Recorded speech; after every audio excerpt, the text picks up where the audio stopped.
your ear hole. Muckrakers.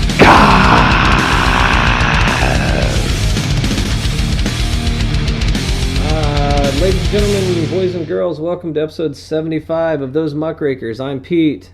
And I'm Pat. And I part of me really feels like you're fucking with me, like it's a TV show and you're like, louder, Pete, you gotta speak louder. They're not gonna be able to hear you. So the whole podcast I'm just screaming into the microphone like an idiot. No, you can go quieter after like the first 5 seconds, but like I overlap music on top of your words at the beginning. Gotcha. Fucking overlap. I was just trying to say that you should speak up right there at the beginning because we finally got to play the death metal track for our 75th episode spectacular. And that's all we're doing for episode 75. Y'all gotta tune in for episode 100 if you want to see us or hear us do anything better than that. All right, well, I'm coming to you from sunny North Carolina right now. I'm on vacation, so if everything sounds a little bit weird, it's because I'm in a cavernous bedroom right now that's not my own.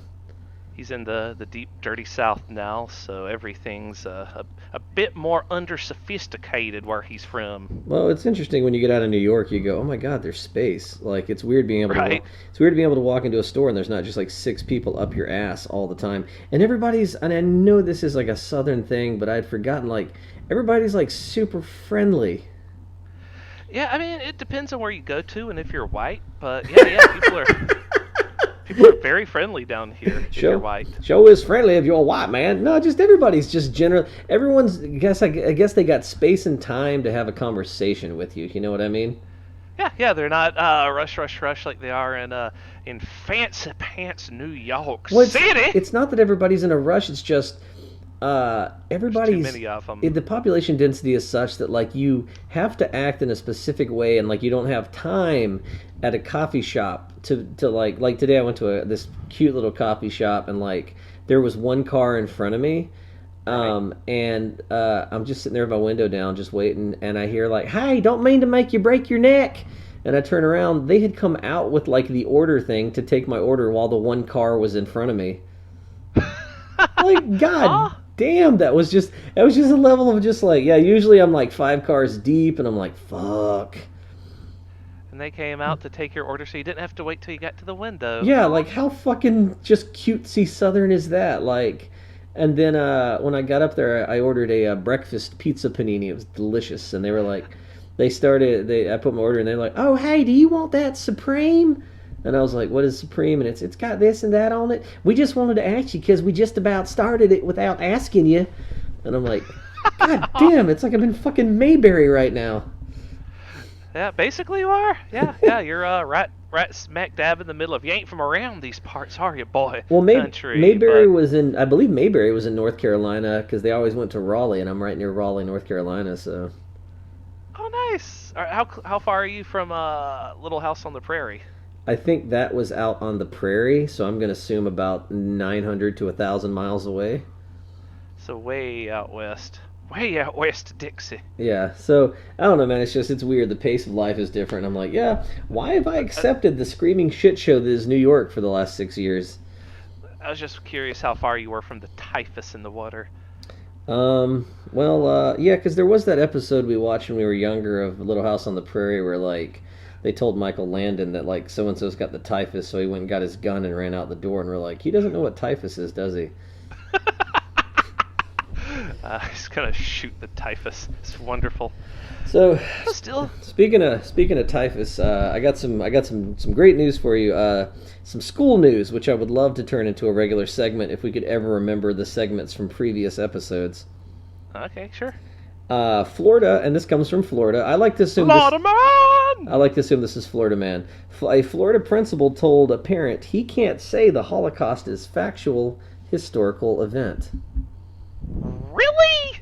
You do know that legally the fucking Exorcist is a historical event, right? Like it's okay for people to legally say that the fucking Exorcist is a historical event. That the Amityville Horror is a historical event legally, right? The what's that? Annabelle, the possessed doll. Yeah. That is a historical figure legally. And they can't say the Holocaust is real? Well, the principal of a Florida high school allegedly refused to say the Holocaust actually happened because, quote, not everyone believes the historical event in which more than 6 million people were murdered. William Latson, principal of Spanish River High School in Boca Raton, which is weird because there's a lot of old Jewish people in Boca Raton. He told a student's mother via email that he was not allowed to say whether the Holocaust occurred because of his employment with the school district of Palm Beach County. Okay, first of all, I would tell that person is like, well, not everyone believes that you gave me those instructions, so I don't know what to do now. Not everyone believes that you just said that to me, so Well, I guess I'll go keep saying that it's true. I'm gonna go on and say that I don't think that the school district of Palm Beach County probably told him that. This guy seems like an idiot. He even goes on to say, "I can't say the Holocaust is a factual historical event because I am not in a position to do so as a school district employee," he wrote in an email. Not everyone believes the Holocaust happened, and you have your thoughts, but we are a public school, and not all our parents have the same beliefs, so they will react differently. My thoughts or beliefs have nothing to do with this because I am a public servant. I have a role to be politically neutral, but support all groups in the school. I don't, Like, I don't god think whether or damn. not the Holocaust existed should be one side of the political fence or the other. Yeah, this guy seems like I almost can guarantee this isn't a school district thing. This is this dude swinging in the wind, going, "Oh, I'm neutral. The school district says I can't say." He does say, "I do allow information about the Holocaust to be presented and allow students and parents to make decisions about it accordingly." He says he does the same with, quote, information about slavery. Yeah, if I were a student in his classroom, I'd be like, well, I don't think that I should do homework. So what I'm gonna do is present to you the facts that I'm not doing homework for your class anymore, and we can each make up our own decision what my grade is. I say A+. So, do you think that this is like political correctness run amok? No, no, it sounds like definitely like a political agenda. Like the person who actually has the agenda is telling people to be neutral, but the neutral stance is a political stance. The non-political stance is believing that slavery existed and the Holocaust existed. Well, he says he allows the stuff to be introduced but not forced upon individuals, as we all have the same rights but not the same I, beliefs. I would Okay, come to. Oh, you know what I would do as a student actually is I'd come to school dressed as a pirate because those are God's chosen people. If you don't believe me, Peter, ask yourself this: where do we have the least amount of global warming occurring? In Somalia. What do they have there? Pirates. Ergo, pirates are God's chosen people. All hail the flying spaghetti monster. well, the the issue with this bullshit is it can't be forced on kids. Well, I sure as fuck had algebra and like calculus forced on me Yeah. because it exists whether you believe in it or not, and it's not a yeah. That's I the reason I ask and I say is this political correctness run amok. It is because I think people that don't understand politically correct stuff are also the kind of idiots who go, "Well, I'm going to take a neutral stance on the Holocaust." No, that's not. This is a factual event that happened. What I do as a teacher with every event is I present the facts and I present specific firsthand accounts of events, and then I make the students not dispute whether the thing happened or not, but talk about the what and the why. You know what I mean? You bring up some good points there, Pete. Yar. But yeah, it's just like, what a fucking idiot. And then be like, the school district told me I have to be neutral. I feel like the school district was probably like, hey, we have to be neutral on like religion or something like that. And he's like, I'm going to be neutral on the Holocaust. Let's just be neutral on everything. Like, 1 + 1 = 2, but some people dispute that. Maybe it's 5. Maybe it equals banana. Who knows? Who can really say? So they're already calling for his resignation, which, God, absolutely. What a Yeah. fucking dumbass. Like, I mean, yeah. I mean, I would say give him a warning, but if that's where his brain like drifts over to, then maybe we should just go ahead and remove that brain from infesting others. Like at where we teach a lot. Like, a big part of American history is slavery, and like there are some issues that I might teach. And you can't see me doing air quotes, but like there's some issues I might teach both sides. But there are some things I don't think I think there might be two sides, but I don't think one side is worth considering. So well, how did the Nazis feel? Well, their side really isn't worth considering except for like the reasoning behind they did what they did, but it's not a valid reason for doing it. The same with slavery. Right. So we're not going to sit around and like debate Nazi ideology and say, well, Pete, blue eyes and blonde hair is just prettier according to them. So maybe we should discuss if that's true. Yeah. Timmy, would you like to tell me your stance on this? I'm 5. Okay, Timmy. I want him to understand like with slavery. I want him to understand that it was about money.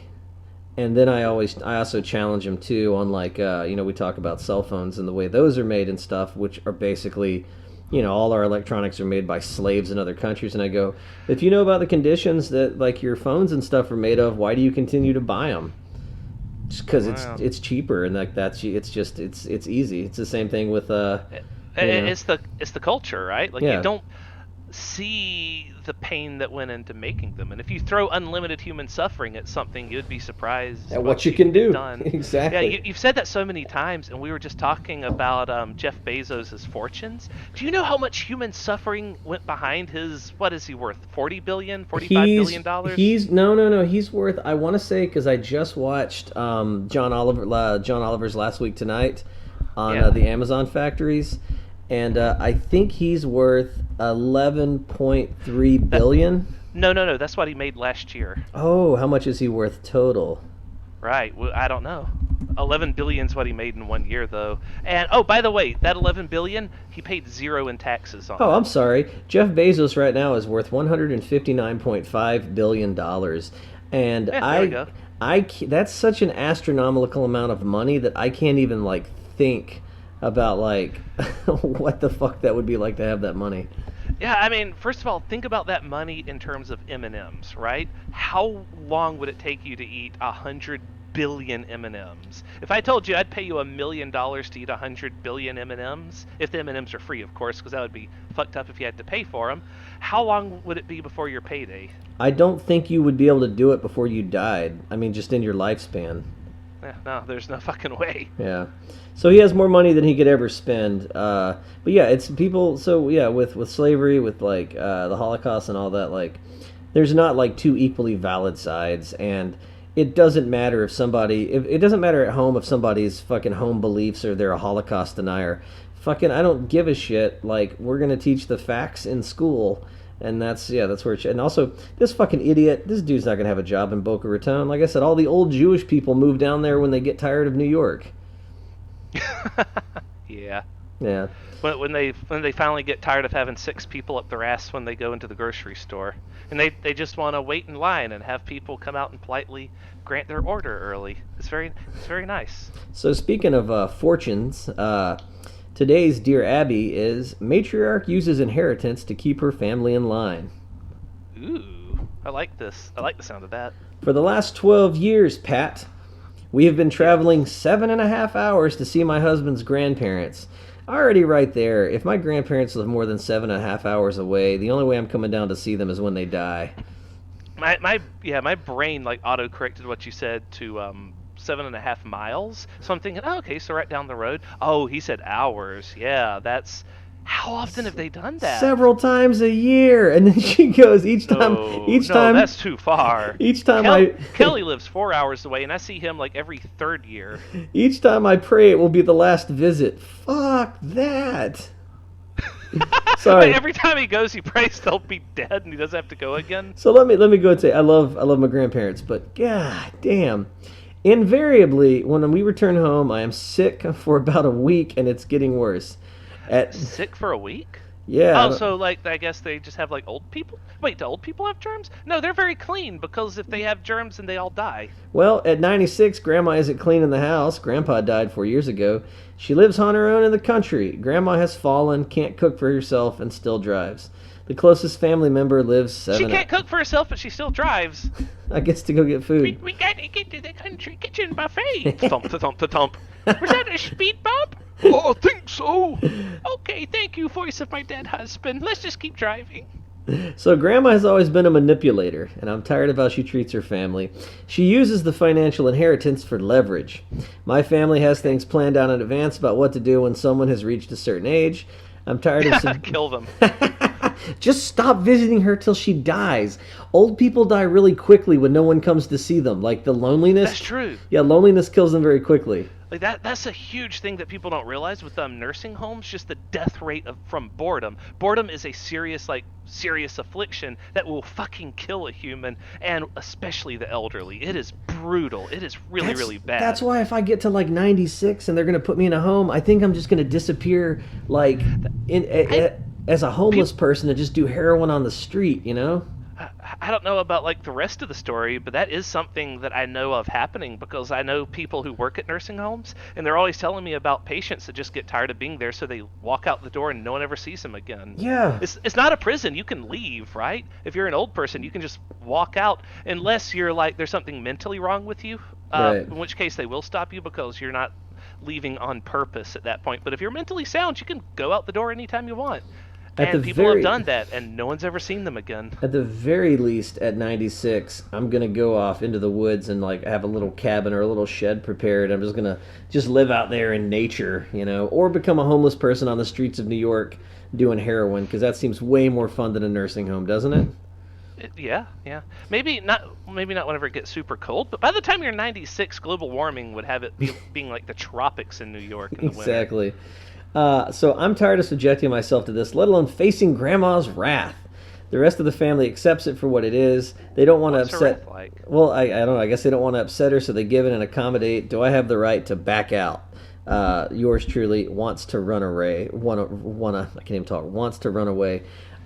Just stop seeing this bitch. She'll die within a year. I guarantee it. And Hey, Mr. Away, how does she use her money? How much money? How is she using it to manipulate people? Is she saying, I'll give you $100 if you visit us? Is she I think saying, none of you are getting inheritance unless you see me? I think it's like an inheritance thing. That I'll write you out of the will, and I'm just like, I don't care enough about money to have to go deal with old person smell 7.5 hours away several times a year. How much money is her death worth? Like tops 100,000? I would gladly pay $100,000 to not have to I deal don't with care that. if my grandma was Jeff Bezos and he's like, I'm not gonna give you my 159 billion if you don't. Well, I don't know. Maybe for 159. I was about to say no. I don't know. I would put up with that. Maybe for 100... everyone has a price at a certain point. I'm like, yeah, well, maybe Maybe... old folks smell isn't that bad. I'd put on like one of those masks you see people wearing in Asia. I just make a game out of it, I guess, and I would just go down there and then just like, I don't know, drink a whole lot of liquor before I walked in. So I'm like, hey, this isn't so bad. Oh yeah, the so one of those Hong Kong gas masks plus like maybe half a bottle of Jack Daniels and be like, hey, Grandpa Bezos, where's my money? I mean, Grandpa, give me some money. Yeah. Oh, I said that right. Oh, I want to buy a new yacht and drive it into the Statue of Liberty again. But for anything less than a Jeff Bezos fortune, I think I'd be like, yeah, you can keep your money. I'm not driving 7.5 hours to see your dumbass. If it's a Jeff Bezos fortune, I'd be like, send me the fucking jet. I'm not driving that far. We'd be there in like an hour. Pick me up in your space rocket, Bezos, Grandma Bezos. Fuck this. Yeah, that just... I don't know, man, because none of my grandparents really have anything in the way of inheritance, so I don't stand to gain anything by seeing them, which maybe is why I don't see them as often as I should. Mine are all dead, so... And left you nothing. And they left us, they left the entire family a lot of debt by the time they went away. I do worry, however, about my grandparents passing away, because I think in every family there's one family member, everyone else is going to do the thing where, like, we all... split the inheritance, right? Like, just, because no one's crazy, but there's always one crazy family member that's like, hey, I tell y'all what, why don't y'all let me live in the house and then I'll pay y'all rent, and then it just goes down, you know what I mean? Like, they're like in there while they're taking grandma out on a gurney, like, just like fucking stashing jewelry in their pants. Like, there's always one family member like that. You're like, God damn, have some class. Back when I was 19, I moved from my parents' house into my grandmother's house because she had just been put in a home. So I was almost the type of person who was like, how about I just stay there and pay rent? And I lived at grandma's house, and I went to Bilo to work. So that was pretty nifty for about 6 months, and then I was like, this is just like weird and lonely and creepy. And so I quit the job and opened a shop in Reedsville, and I lived in the shop for a year. That was fun. I was going to say, well, why do you think your grandma went into a home? Because she was like, this is weird and creepy and lonely. Yeah. Cause so I used to stay at my grandmother's all the time when I was like really young, and then I became a teenager and just stopped visiting entirely, because I kept thinking, "Oh, I'll do it later. It's grandma. She's weird." And then by the time I was like 16 or 17, she had just completely lost her mind. Because that was the last person that really came to visit her a lot. I mean, Mar stopped by, but Mar would drive people crazier than just being alone. Well, my big thing with going to my grandparents when I was a kid was like it wasn't kid friendly, and also I never really had a lot in common with my grandparents. I never had anything in common with Grandma. I I think don't it's think a because single thing. Like, I could tell her about stuff, and she would get offended because it wasn't Jesus. yeah, and I think that's what made me sad is I hear people, like, I like to I talk to my, me and my grandfather talk philosophy and this that and the other. Like, I I grew, wish. yeah, I came up I from. always get so jealous when I see like really good dads, like Al Bundy. I consider a really good dad, comparatively. I'm like, I could have had a father figure, and we could have talked and did stuff, and that would have been fun. It's weird when you grow up as I don't want to say a pariah, but like you grew up as kind of a man at a time, and your family loves farming and Jesus, and you're like, but what about books and Nintendo? And they're like, what? If it's more advanced than a papyrus, I'm not interested. Yeah, just I don't know. Yeah, I felt and we also both grew up in the South, so it was even weirder because we were just kind of like out of sync with both our parents and the general surroundings. Yeah, it's like we were New Yorkers born to a Jewish family and then sent to the deep South, and Yeah. we're like, "What? What's just going on here, Father?" Well, I like Wait, to imagine that somewhere there's like two dudes that are just straight up Southern rednecks born into like really like brainy like a family of like writers or like a family of like philosophers, and they're like, well, Dad, I'm really into hunting now and camo, and he's like, do what? You don't, son? so, Son? Have you been published in any journals yet? And he's like, no, Dad, but I do read. Paul, I don't understand all of this book learning. Okay, I just want to go shoot a squirrel. Son, you need to sit down and attend to your studies. Grandson, what have you been reading? I read a boar hunt. Just like there's got to be a weird like just Most of universal my out of. book, most of my books have the word illustrated in the title. Yeah, exactly. Like, why couldn't why like why couldn't we have been born into like great literary families? Like a grandfather who's like a William Faulkner, who's just like, the man's mark on the world is the books and the literacy he leaves behind. Like, instead of just like, well, I know when Jesus comes to take me, I'm gonna leave y'all a little piece of the farm. Like, Yeah. how the fuck did that happen? Were we switched at birth? That's what I think happened. That's what I was suggesting. We were born to proper parents in New York City, and then we ended up down here somehow. I think I got all my stuff from my one grandpa who was like a big literary mind, but then I even got fucked out of that because when I was 5, he had a debilitating stroke and lost like he used to speak like 3 languages. He lost that. Like he was still like around, but like he was his what do you call it? His intellect was greatly diminished, from the stroke. So like he couldn't be like, all right, Saint Augustine, go. And then like have a debate with me. He was like more subdued by that point. I was like, God fucking damn it.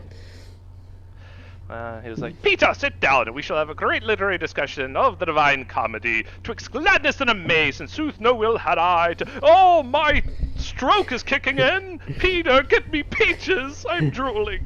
Yeah, like Grandpa! like before I could get to the point where like I'd be like, well, grandfather, I do believe that even though Iago had clear motivations in Othello, he was actually in love with Othello. And then my grandfather would be like, oh, pish posh, his motivations were thrisely laid out in Act 3. You can't possibly believe there was an underlying, like just, I never got to have those conversations, like, and my dear sweet mom, like, I'll talk to her, but she'll be like, well, that's kind of something your grandpa would talk about. And I'm like, fucking Christ. Yeah. This is why I don't want to have kids. I'm afraid that I'll have a kid. You know how like jocks are really afraid that their kid will come out gay and a thespian? You're really afraid your kid will come out jock. Yeah, I'm afraid my kid will come out and be like, are you ready for some football? And I'll be like, Out of my house, I have no son. I have no son. You know, they'd be like, Why, "Hey, why, Pete, why can't your why, son's a star quarterback. You know, he's going to state. He might actually make it to the NFL. How do you feel?" I have no son. why can't we all just be Wesley with Wesley's parents so it's all one big happy family? That way we could be like, oh, did you hear about the thespians, Iago? And Dad would be all like, you mean lesbians? Yeah, hell yeah, I like lesbians. Why are you talking about Gilbert Gottfried for? And then his mom's like, "I heard that girl up there at the Fred's is a lesbian." Oh, ha, lesbian pinchy. Oh. Yeah, man, just a fucking man at a time. Like, and now I get made fun of because you know, at work I'm called the man who has a story for everything. Well, you do, Mr. Tobacco Wasps. Yeah, that was It's like that's such a Peter story that I'm surprised it hasn't happened already. yeah. So the story was down here in North Carolina. I was taking a walk through a tobacco field, and got swarmed by wasps and got stung. And lucky for me, I know an old country trick where you take a fucking wad of tobacco and put it on the sting, and it like neutralizes the wasp venom.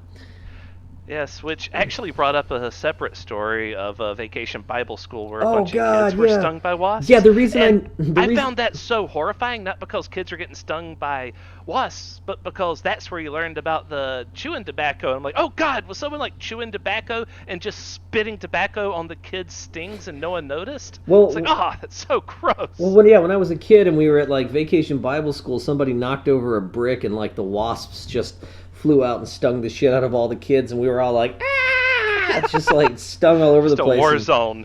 This Bury my shell at Wounded Knee. this old redneck like took a wad of tobacco and like pressed it on the stings, and it takes that. So my old redneck came back to me when I'm walking through the fields, and I'm like, "I've been stung. Better take this wad of tobacco and put it on the sting." I don't get along with anybody. Like I don't get along with intellectuals because I'm not quite smart enough. I don't get along with rednecks because I'm not quite rednecky enough. Yeah. You mow your lawn and you find like 21st or 18th century literature, but it's not first edition, so no one really wants you. I talked to a colleague once who's also a history teacher, and I was jovially going on about like the English Civil War, and I'm talking about a book I was reading, and he was like, "Ugh, you're like the most well-read man in the department." And I'm like, "No, that I've been can't." called well-read before too. Actually, it was one of my favorite compliments ever.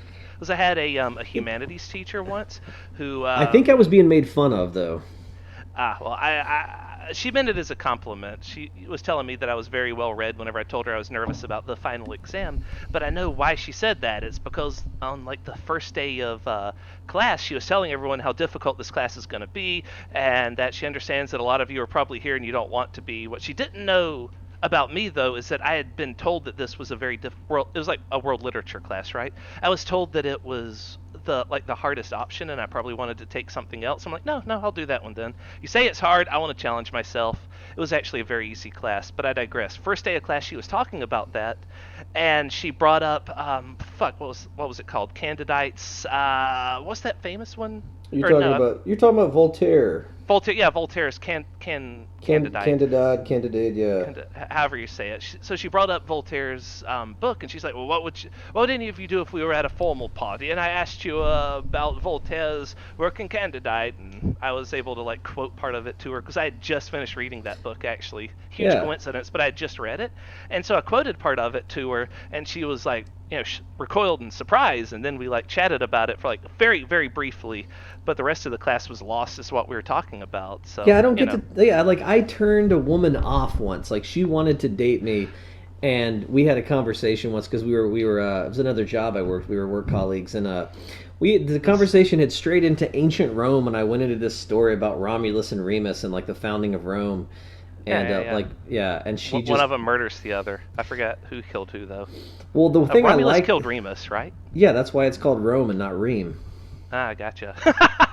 Ancient Reem. Ancient Reem, the Remans. Yeah, that's how you know.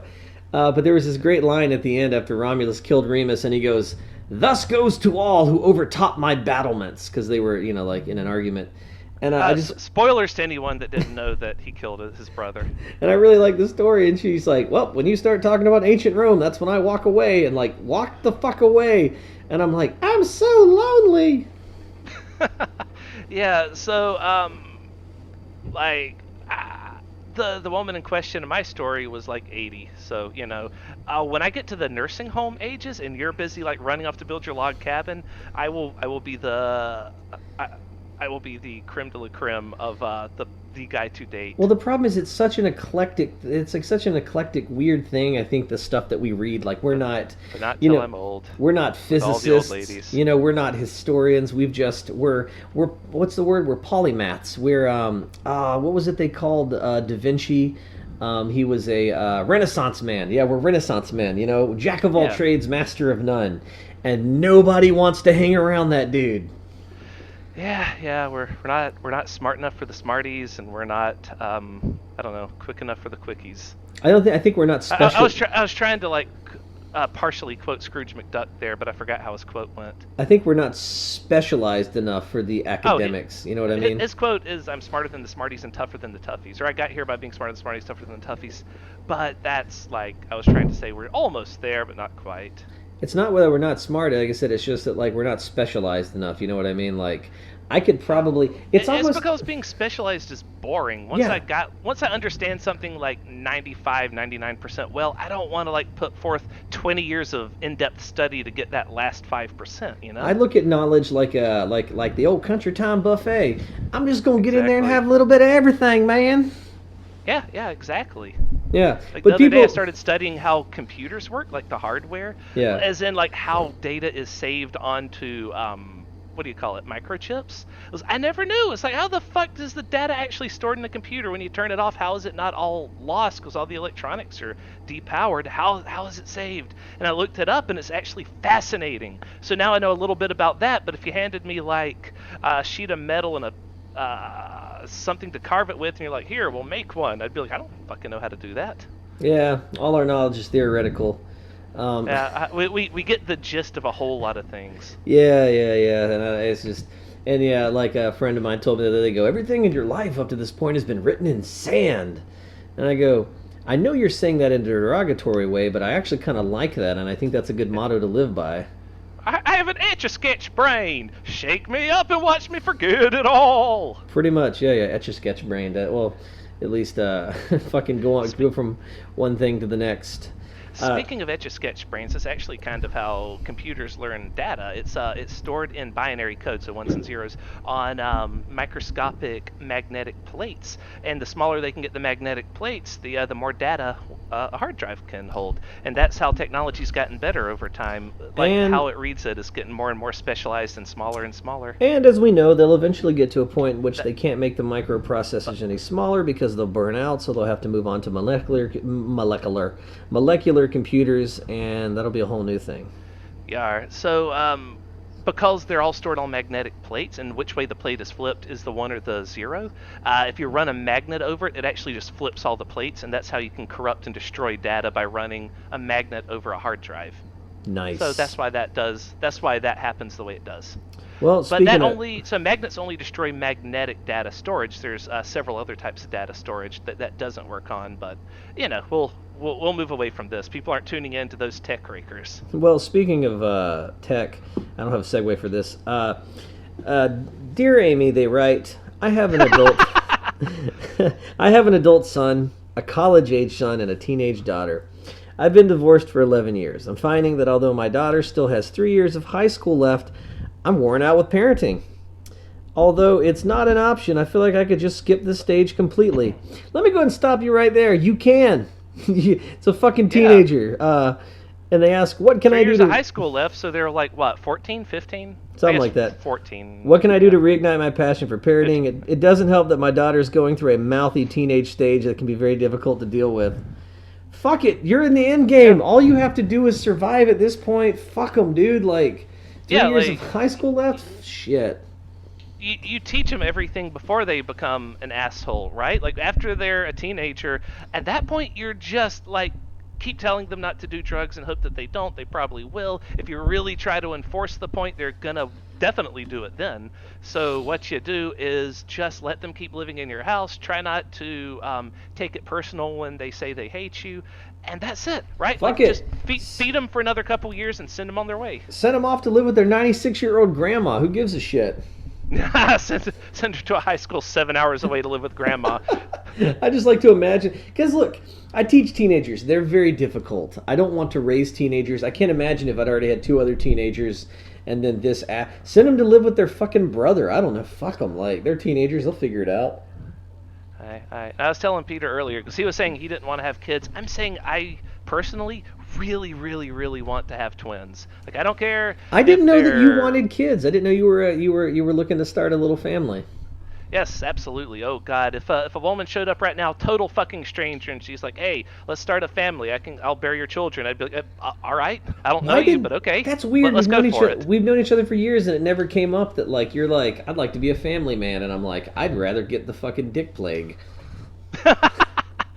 Well, like I was saying, I want twins because I want to dress them the same and teach them how to speak at the same time. So anytime a neighbor like comes to the door, I'll train them to answer the door and speak simultaneously to freak them the fuck out. It'll be beautiful. Wait, do you actually want kids, or is this another one of your harebrained Doc Brown schemes? Where you're like, Marty, I've got twins and I've trained them to be creepy. A little column A, little column B. No, I really want kids. That's crazy. Yeah, no, I like. I always tell everybody I teach. I have kids from 8:30 to 3:30. And why would I want to bring my work home with me? You know what I mean? It would be like if you had your own kid, you'd be like, ugh, go back to work. Yeah. I don't need you here. If you worked at McDonald's, people don't go, have you ever thought about opening up a fast food restaurant in your own home? Ooh, no, why? Why would I do that? Have you ever thought about taking the deep fryer home so you can have this smell around you all the time? Yeah, I don't know, man. Or like the Circle K. Have you ever thought about taking the big gulp lady home with you? She can just be there wanting the big gulp all the time. Yeah, you work at a gas station. Have you also thought about stocking cigarettes and lotto tickets in your living room? No, I haven't. That sounds terrible. Yeah, sounds fucking awful. I don't know, man. I also think that I would raise a serial killer, and here's why. We've talked about this before. You know how much time I spent as a kid in church, right? So I have Bible stuff embedded in my brain, man. It will never go away. I can quote scripture to you. I could kind of give you the gist of most of the books of the Bible, right? Can you imagine if every Sunday and Wednesday for several hours I was taken to like a physics class and they were like, you're going to learn how to put a man on Mars? Yeah. My life would be so much different. And it wouldn't matter. Imagine if you could quote like protein strings and the composition of atoms and whatever to people at the drop of a dime. And the thing is, it wasn't like I was interested in church or trying to learn this stuff. It's just if you put somebody in a situation when their mind is young and malleable for long enough, it will be in their brain. So fucking imagine what great things I could do for humanity if I had gone to science instead of church. That's all I'm saying. It would have been amazing. So, fun surprise, by the way. So you hear about the big earthquake they had in California? I did, and then like a follow-up tremor a day later, 2 days later. A bunch of them. So, speaking of earthquakes, did you know that there is a nasty surprise hiding in the ruins of Pompeii? No. Mm-hmm. Wait, yes, actually. But remember Pompeii, the famous volcano in Italy that exploded and like just destroyed an entire Roman town, and then the archaeologists were able to find everything perfectly preserved later. Well, Pompeii's at it again. Oh, good. Are they going to chisel the shadows off the walls to preserve them elsewhere? Or are they just going to let even the shadows of what was left before be taken? You may not want to take a chisel to Pompeii because at least 10 unexploded bombs dropped by the Allies during World War II are believed to be near the ruins, according to archaeologists. God, what? Really? 96 were found and deactivated. The other bombs are in a site that hasn't been excavated. Many of them were defused or had already exploded, but at least 10 of those explosives are still there. Speaking of drop bombs, isn't there a nuke in South Carolina just lost somewhere? There's actually one off the coast of Tybee Island, Georgia, that was dropped and they never found it. Wonderful, wonderful. Well, it adds like a new layer of excitement to what are those things called that you use to find shit with? Oh, a metal detector? Metal detectors. Yeah, God, my brain's not working I today. mean, it could be like out, it could have been taken out into the ocean by now. I don't know if over time though if nuclear bombs will actually explode, but I know that regular explosives are highly dangerous. Like there's a ship sunk, I think in the Thames in England that's pretty close that would like blow up a big part of London, and it's so dangerous they can't even go in there and get shit out. Really? Yeah, it's like it's Huh. just a ship that sank full of explosives from World War II, and they're like, yeah, it's just sitting there getting more dangerous, Cool. Well, right? damn. I mean, I know that over time, like all the fail safes in nukes, like slowly disarm and flip off one at a time, and those wear out faster than the bomb does. Hmm. So yeah, it's gonna be a bit like Schrodinger's end of the world. Well, there was a bomb that was dropped or a plane that crashed in North Carolina during the Cold War. It didn't go off, but as they found it, they realized that 5 out of 6 nuclear safety switches had gotten flipped to the blow up position before it landed, or when it Oh, landed in the good. crash. And they were like, well, that was a close call. Woo! Yeah, yeah, it was. Whoopsie daisy. That one's fucking. Oh, wow. That would have. Because you got to imagine if a nuke gets dropped anywhere in the United States in the Cold War, we immediately start firing at Russia. Yeah, yeah. That's one thing I'm worried about. Like, we have like shit in place that automatically launches nukes at the source of nukes when they go off. What if like the Tybee Island goes off, but the source of them is also America, so then we double nuke ourselves? I don't think it Like, works. I damn don't think it! it. I don't think it works on like Looney Tunes. It's not like Bugs Bunny bending Elmer Fudd's gun back on him, so he's like, "I'm gonna shoot you, Wabbit!" Bam, and shoots himself. Wabbit season. Yeah. No, so I think that's a little bit, and we're not at the height of the Cold War anymore. So hopefully, if the Tybee Island nuclear bomb went off, we wouldn't be like, "It's the Russians." We'd be like, "Oh yeah, I've been waiting on that." Yay! Yeah. Yay! Speaking of nukes, have you heard the latest news out of Iran? Yes, I have actually. That's new as of today. They are no longer going with the whole deal that the rest of the world made, and so they have begun to enrich uranium. So they are getting ready to have nukes within the year. They deny it, but I mean the rest of the world has like inspectors and shit, so they're saying no, they're doing it. Here's the thing: I don't agree with a lot of what Iran does, and But I don't. America keeps poking the hornet's nest, and just like Well, you got to just remember like that children with a brick, eventually the wasps all fly out. you got to remember that there's a lot of war hawks in the current administration that really want war with Iran for some reason. Bolton, yeah. I don't want Iran to have nukes, but the reason that they're pushing so hard for nukes is once you have a nuclear weapon, The world regime respects you a bit more. the world respects you, and regime change becomes impossible. That's why we've never invaded North Korea. That's why any of these other nuclear armed countries, where you kind of have to deal with them on a more level playing field, because now invading and regime change is off the table. All right. But the deal's already been busted up, so I don't know why people are like, they're breaking the deal. The, Well, the the deal with America has been busted up. They still had to deal with the rest of the world. yeah, well, so they're, and I like how they go, we're only enriching it for medical But stuff. Yeah, medical but stuff. yeah, all the types of non-cancerous flesh they can cure with uranium. Well, here's the But thing about making a the nuclear thing is bomb. though, Is it like harder than I think it is to make one? Because I think that no, it's I way easier. because I think you and I could make one. So I don't know why these countries have the internet, right? Yeah, and the information on how to make a nuke has been public for a long time. It takes a long time to set up all the facilities required to do this, and then a while to really get it started. Maybe I have an inflated sense of ego, but I think that we have the instructions online because there was a famous court case about whether someone could publish that information or not. They Right. lost, it's published. And I think that I could probably go just buy the stuff from somewhere in Russia for pretty cheap, right? Yeah. Maybe I'm wrong about that, but it seems that Russia had a pretty loose hold over a lot of their nuclear material. And whenever they take you to court over trying to make your own nukes, just be like, well, look, if you criminalize nuclear weapons, then only criminals will have nuclear weapons. So you gotta give me nukes, because the only thing that can stop a bad guy with a nuke is a good guy with a nuke, okay? Well, then maybe if Nukes don't kill people, people kill people. Adam and Eve, not Adam and Steve. all the greatest hits. Maybe if I got a nuclear weapon, people would finally respect me. Yeah. And then 'Cause you'll have your own sovereign nation of Pretoria. I would definitely be known as the now the guy with the nuclear weapon. Whenever she's all like, oh, whenever you start talking about what was it? Rome, War ancient Rome, Rome. Rome. Yeah, whenever you start talking about ancient Rome, I walk away, and you can be like, yeah, well, whenever I launch my nukes at your house, you'll be blown right back to me, won't you? I'm just Oh, I imagining think I'll me sit down again. me walking around with just a glowing green backpack, and anytime someone says something I don't like, I just pat the backpack and go, "Soon, my pet. Soon we will feed you the world."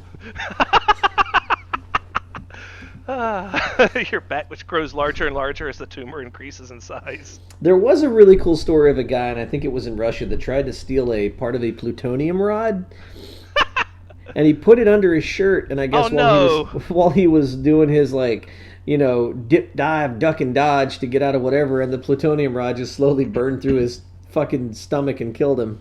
Yeah, that's why you don't want to stick that fucking isotopes right against your skin. Well, at the very least, you want to do it like a relay race, right? Where you just run with it in your hand and you pass it off. Yeah, like pass a it off hot to potato. You pass it off to the next guy before your teeth and hair fall out.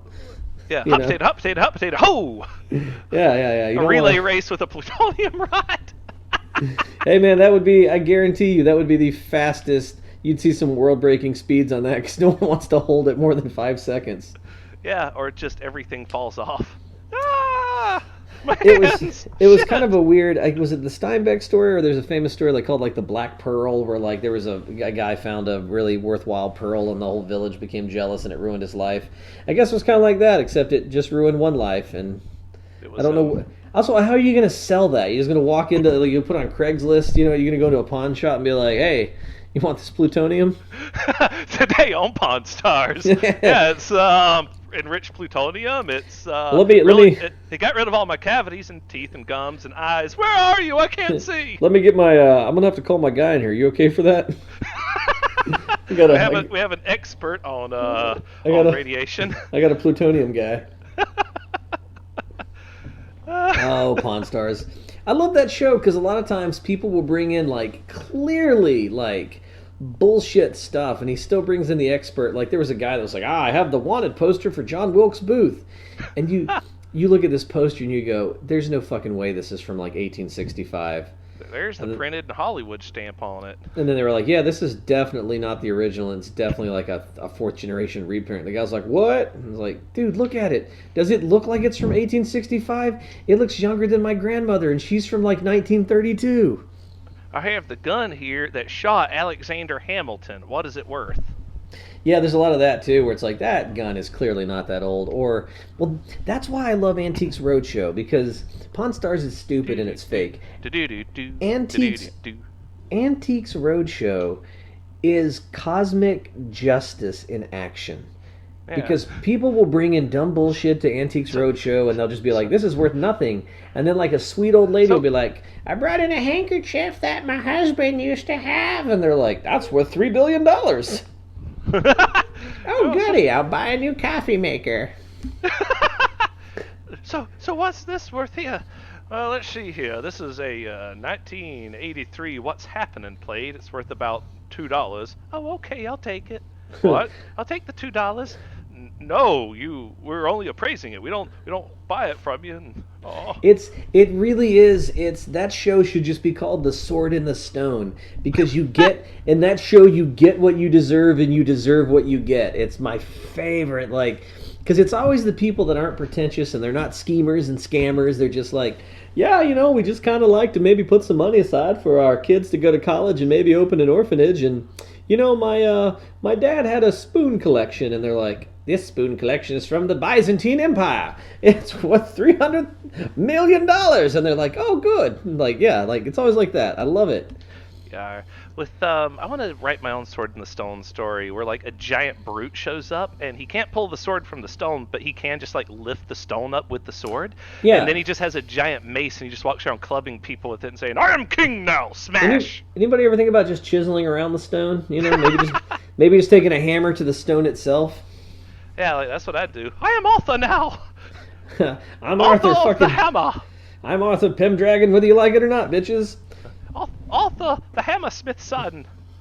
But yeah, that show should just be called Sword from the Stone. Speaking of being the guy who drew the sword from the stone, going back to a thing you were talking about way earlier, the fascinating thing about Pete, which I don't think our listeners are aware of yet, is that anytime anyone has a story about anything, Peter has a story that's like 10 times better. No, But I'm not he's trying to not. be a. I'm not trying to be a topper. He's not trying to be a topper. He just has it because he's lived a very fascinating life. And so just talking about himself casually, he becomes a topper, That whether he makes means to or not. that makes me feel bad. I don't want to be a You, story topper. I just want to tell a relatable story. But it's so amazing because you've lived such a fascinating life. You've worked 87 jobs in the last year alone, and you've lived everywhere, and you've like, including like deep in the woods, a crazy hobo eating berries and giving people the stink eye, Well, like, and there's a guy blaring at a work. foghorn to summon a boat across a misty lake once. There's a guy I work with that's just That like. happened. I'm not making that up. It sounds crazy. He did it. No, the I boat for- guy didn't come, right? No, yeah, he did. He was really angry. Because you blew it twice, right? Yeah, No, he did you're one. warned about that. Why was Well, he angry then? we were hiking, and there's a place you can stop on a lake, and you blow an air horn, and he comes and picks you up on the boat and takes you to the hostel. But God forbid if you blow it twice, because then he gets upset. But the point is, I'm not trying to top people. There's a guy at work that's like, you fucking, yeah, Griffin, Peter, story topper. And I'm like, I got mad at him this year, and I almost said, it's not my fault that you've lived your life in such a boring, Sheltered. I almost said boring, tapioca, worthless, meaningless way that all my stories sound exciting by comparison. But then I was like, don't be a dick, but I really just wanted to get like, back to the earth with you, you worm! You've done nothing of substance in your 40 years on this terrestrial sphere! You're worthless! Be gone from my sight! That's wonderful. Just say it like that, then. It's so over the top that he couldn't possibly be mad. Yet at the Exactly. same time, Then I you're would be speaking the truth. then I would be topping him I would be topping his insult with a better insult. Yes, just go for it. Fuck them. If they can't keep up, don't pamper them like they're Jogamesh. People have to grow up eventually. No, it's just if in every situation giving a list of options, I always pick the one I think would make the best story later. Most of the time, I'm like, that seems interesting. Most of the time. Yeah, well, it's like you don't realize this until like that. I took my reality as the base reality. I thought this is how people normally live. It is not. Most people work a job until they get their forever career, and then they never leave it. Yeah. Like when you were at Walmart, you were the only person who said, "I'm not working here forever," and meant it. Everyone else, they said it, but they didn't mean it. They're still there. Al's still working at the Circle K. If you guys don't know, because we're running out of time, but we will give you. There's a great story when Patrick worked at a Circle K. There was this really old guy named Al. I don't think Al had a last name. I think he was just Al. When you were there, he had been working for the Circle K for what? I'd say 20 years. Forever. 20, 30 years. He smoked 2 cigarettes a day because he said that he couldn't quit, or he wanted to quit, and then he referred to this as quitting, but he's like, well, but I still just got to have a little bit in the morning and at night.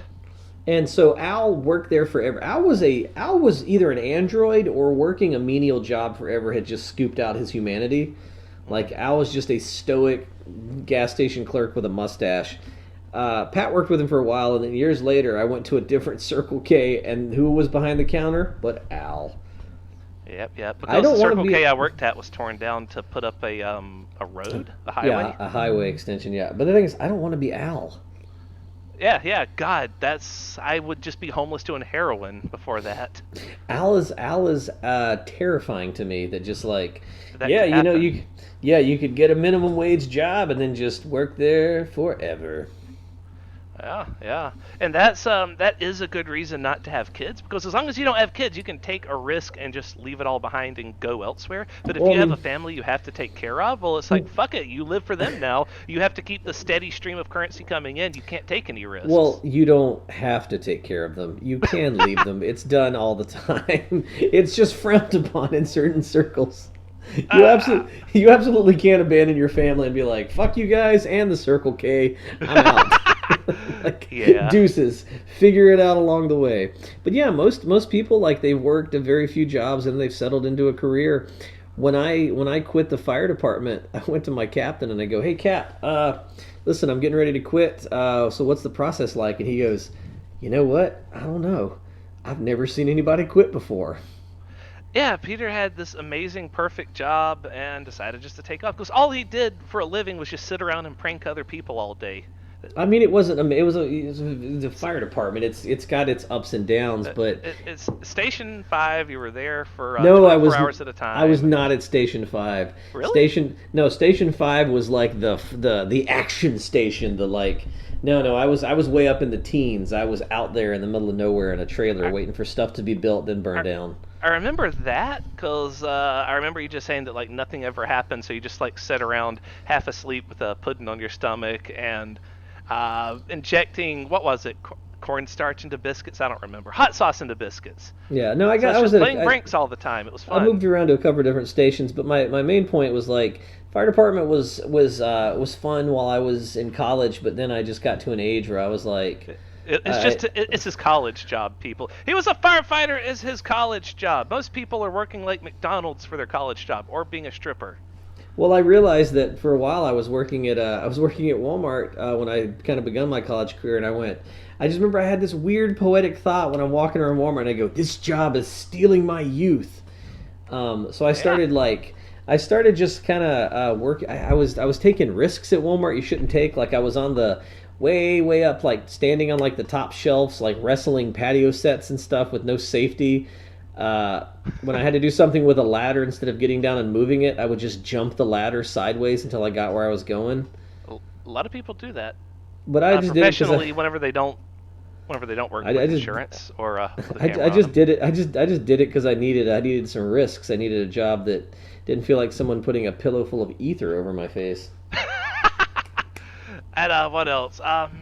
It always fascinates me that nowadays, while you're like up in front of a classroom of high schoolers teaching them, that just a few years before that, you were tunneling under parking lots because you were bored at a valet job.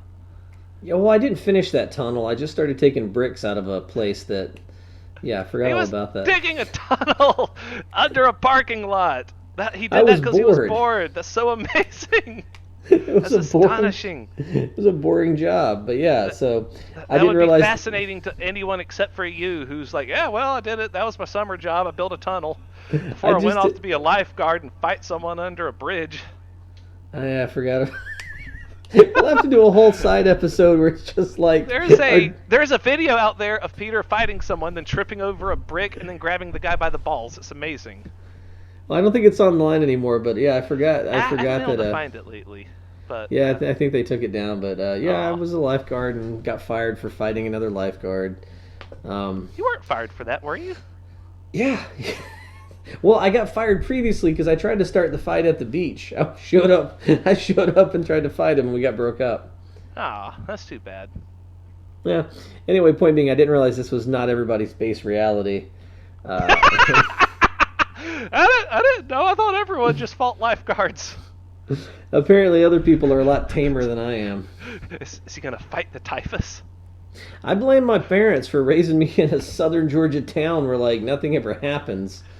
Yeah. They raised you on the wasp farm up north. Also, I blame all the Chuck Norris movies I watched growing up. Yeah. I thought life would Peter be Peter's base reality is Chuck Norris. I thought life would be full of a lot more spin kicks and like Vietnam prison camps. Well, for you it was. Yeah. Well, you got anything else in your notes, Pat? I haven't touched on anything in my notes yet. It's gonna be a 2-hour podcast. Let's see. It is right now 54 minutes, something like that. Because we talked a bit before we started recording. Okay. Let's just go down it. Let's not cover the July 4th thing, other than to say, yeah, that's definitely America going full authoritarian dictatorship with the tank parades for the draft dodger. Never mind. Let's not get into that. Yeah, we Yeah. have. What else? Sanctions are losing their bites. So Trump keeps using tariffs and sanctions to try and get his way, right? Well, here's the thing: if you're gonna use a carrot and a stick, you have to have a carrot and a stick. There has to be a choice. You can't. If you're gonna just use the stick, then the person or whoever you're using the stick on is gonna move further away because there's no easier alternative. The thing should be, Yeah. you do this, and there'll be a nice juicy carrot for you, or you do the other thing and there'll be a fucking nice hard stick in your face. And so if you're just like, I'm just going to hit you with the stick and not give you another option, of course people aren't going to comply. He's a bit like Cartman when he went to the Amazon. Hey, it's a bad snake, and he just starts beating it with a stick, and then he goes, yeah, when it starts to bite him. But at this point, he's used tariffs and sanctions so much, so unilaterally across the board, that the other countries are all starting to make new trading partners with one another and largely just cutting the U.S. out. So the Yeah. sanctions and tariffs alike are both losing their bite and becoming significantly less impactful to other nations. So long term, this is going to cripple the United States economy when we all try to play ball with the rest of the world again and they tell us to fuck ourselves. This Well, is it's why I like when keep you saying we desperately need to remove this tumor from office Well, it's like before when he's you caused too it's like when much you meet a girl and you got some damage. real good bedroom moves, but then you just kind of use those moves up and then they don't work as well anymore. I'm not sure if that's how it works. I think it is. I think if you're like, yeah, this is my bedroom move that does it. Over time it loses effectiveness. I mean, yeah, if it's the same one, Yeah, that's pretty much it. maybe. Imagine that the United States is sleeping with other countries, and this is our bedroom move as tariffs and sanctions, and eventually it fails to, bring other countries to orgasm. But like a negative version of an orgasm because he wants them to. I'm not sure what his goal is though. He's just like, I mean, I know in real life what's going on is he just wants to be able to do something, and sanctions is something he could just Well, do, I think here's the other problem but is, and I talked it's about this not before. accomplishing anything. It can't. We focus too much on him, which is what they want you to do. There's a really great documentary. I think it's on Netflix by Noam Chomsky, which is really interesting. But basically, the whole point is he's a lightning rod. His whole deal is to draw your attention and divide, and his whole thing is to keep us divided while our corporate overlords continue to fucking loot our pockets. You know what I mean? Like, that's all it's about. If the biggest. I'm, that's definitely not being Sorry, go set up ahead. deliberately. What? Yeah, Well, where the Skype is choosing now to lag like crazy. But I was going to say mm. it's definitely not happening deliberately, but it's what's happening. Like he Well, creates a think about it. distraction so people Yeah. can keep smashing and grabbing. Exactly. Yeah. So all these corporate entities are absolutely like, oh man, the facts and figures of how concentrated wealth and power is in the United States by the corporate entities is, it blows your fucking mind. I mean, hell, like we said, Bezos, one man has 159 billion dollars. Meanwhile, Pat's net worth is probably a half-eaten snack cake, and his 2006 Toyota. Yeah, like that's on a good day. On a bad day, I finish the snack cake. Yeah. It's like, How oh, I is really miss that snack cake. Yeah, how is that? How is that wealth and equality anyway good for a country? Yeah, not at all. Oh, and meanwhile, Trump is saying stuff like George Washington was a fighter pilot in the Revolutionary War, so everyone's like, "Ah, isn't he a moron? Let's make And so, memes." It's yeah, and like, no, exactly. don't turn him into a jovial jokester. It's like, look, he says stupid shit because he is a stupid shit. This is not a one-off gaffe. He does this shit constantly, Right. but Not even. sometimes, Don't even. The thing is, don't even waste your energy on that. You should waste your energy on burning down a Chase Bank location, or, eating the trying. rich. Yeah, or trying to steal some of Jeff Bezos' money. I guess we have to put a disclaimer: don't actually burn down a Chase Bank location. The point is, like, yeah, we're so. And the If you've thing, ever no, seen the Beagle Boys, maybe like that should be a good hobby for people. the thing And that Jeff Bezos' fortune is the money bin. the thing that Jeff that Noam Chomsky brings up, which is really fascinating, is that like, the we're so angry, but our anger we're not organized. Our anger is directionless. So what happens in fighting? You have the left fighting the right. The left cannibalizing itself, the right cannibalizing itself. But nobody's actually focused that anger on, like, we need to rebuild unions. We need to work on the wealth and equality in the country, and, like, greatly reduce the rights of, like, corporate entities. We're not doing any of that. We're just like, Trump said something stupid. What a racist! And then I'm going to argue with my aunt online. All right. But I do have some good news though, and that's my that's cute news. Is that the Ooh, chickens are finally going to come home to roost soon, and we'll all be eating our boots within a few months. what's So happening now? optimistic economists foresee a major worldwide recession by next year, while most economists believe quarter 4 of 2019 will see a worldwide recession. And that's Absolutely. the thing is that the bubble bursting. Or this is the bubble bursting that we've been waiting on, but it Yeah. taking so long is not because it's gotten better, but because it's had more time to bloat up to a global scale and get much, much worse. Yeah. Like they realized corporate entities have realized that the good times aren't ending suddenly with Trump's removal from office, so they've gotten crazier and crazier and crazier. Yeah, yeah, yeah. But they're doing all this in a completely unsustainable way, and it will never just even itself out whenever we have a smooth transition of power to a real president. It's just going to blow up, and it's not going to wait for Trump to leave office. If he leaves office in 2021 on January whatever it is, 10 or 17, whenever the day is that whenever one president swapped out for another, it's not going to wait till then. It's going to blow up before then because this shit ain't sustainable one way or the other. Well, I do have some good And news for yeah, you to offset this. what's that? So, climate change. What can we do about it? What can we possibly do about it? Die. Nope. They've done a study. I believe it comes out of the Netherlands or somewhere. They did a study. If we, as a planet, can Yes. plant 3 trillion trees, we can offset our carbon emissions of the entire world and greatly reduce, if not neutralize, the impact of climate change right now. That's kind of been my thought on it for a They, while. they If trees absorb CO2, then why don't we just plant a fuckload more trees? Trees also absorb a ton more CO2 when they're young. Yeah. We have the space. It Yeah. wouldn't interfere with the thing is it wouldn't interfere with already traditionally like mapped out areas for like farmland and food production and stuff. Yeah. We have the space. We could do it. So anybody listening to this, man, let's get on it. Let's start this 3 trillion trees strong and start planting some trees as soon as we can. Let's do it. Let's do it. And let's donate all of Jeff Bezos' money to this, and we could get it taken care of lickety split. Yeah, absolutely. That's the other thing. This fucking asshole. There's an interview like, what could he do with his money? And he's like, go to space. And I go, how about you fucking fix the planet you're on, you ball-headed snake-looking bastard? Yep. How could someone have so much money and still look so ugly? 'Cause he pays people to tell him he's beautiful. I guess. I don't know. Anyway, yeah, I feel that's our podcast for today. I had one other thing. Okay, one other thing.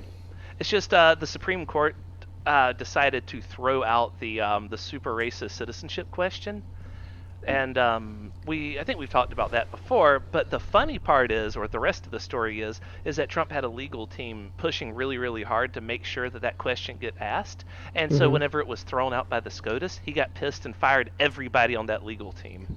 Well, the whole point about the citizenship question, the reason it's unnecessary is because you want to count how many people. It doesn't matter what kind of people they are. You can figure that out later. But what it does, though, if you have an undercount, it fucks up, fucks up allocation of resources and all this other stuff. It's just dumb.